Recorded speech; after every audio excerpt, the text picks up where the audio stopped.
Ibrahim sat by the open window, staring at the noisy streets of Kano, Nigeria.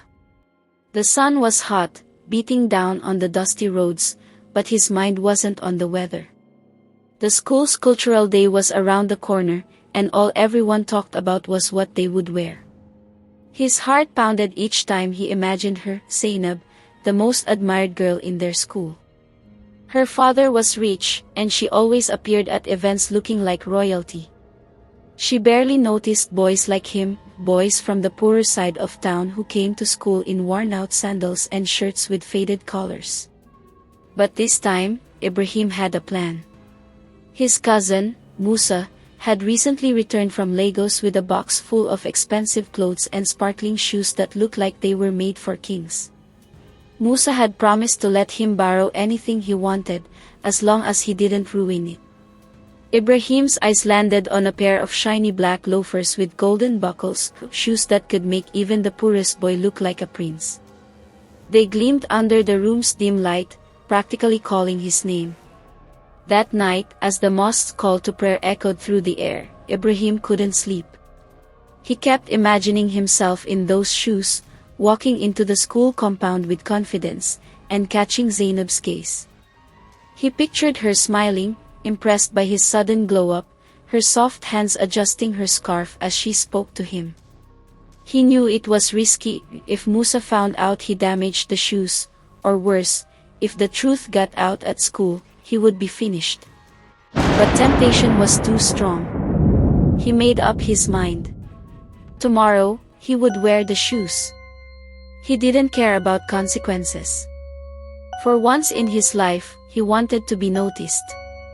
The morning of Cultural Day arrived with loud drumming from the nearby school field.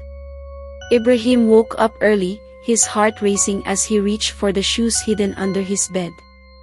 He cleaned them again, even though they were already spotless, his hands trembling with both excitement and fear. He slipped into his iron kaftan, freshly starched and smelling of soap.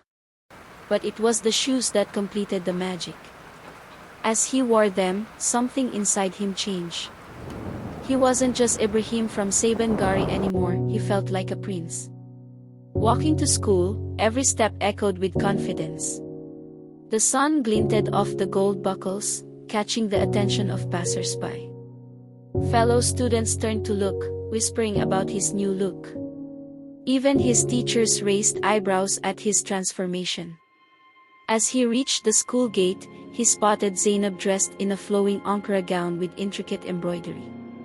She looked stunning, her gold earrings dancing in the sun. Their eyes met, and for the first time, she smiled at him, a soft, curious smile that made his heart leap.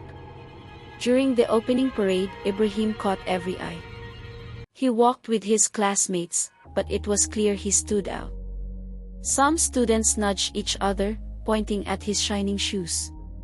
His heart pounded with both pride and fear, but he kept his chin high, pretending it was nothing. Deep down, he knew those shoes were the only reason they were looking at him. Zainab approached him near the refreshment stand. "You look different today," she said, her voice sweet and playful. Ibrahim stammered out a "thank you," too stunned to speak properly. She laughed softly, twirling her beaded necklace between her fingers. "I didn't know you had such taste," she teased, eyes lingering on his shoes. Ibrahim forced a confident smile, hiding his trembling hands. She asked him to sit with her during the dance performance, and without thinking, he agreed. Suddenly, the impossible seemed within reach. As the event went on, Ibrahim found himself surrounded by people who usually ignored him.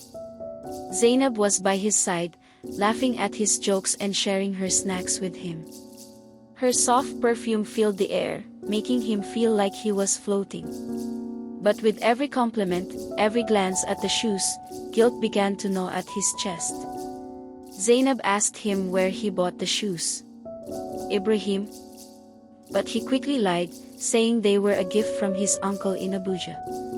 Her eyes widened in admiration. "You must be from a very wealthy family," she said, her voice laced with respect. Ibrahim forced a smile, knowing the hole he was digging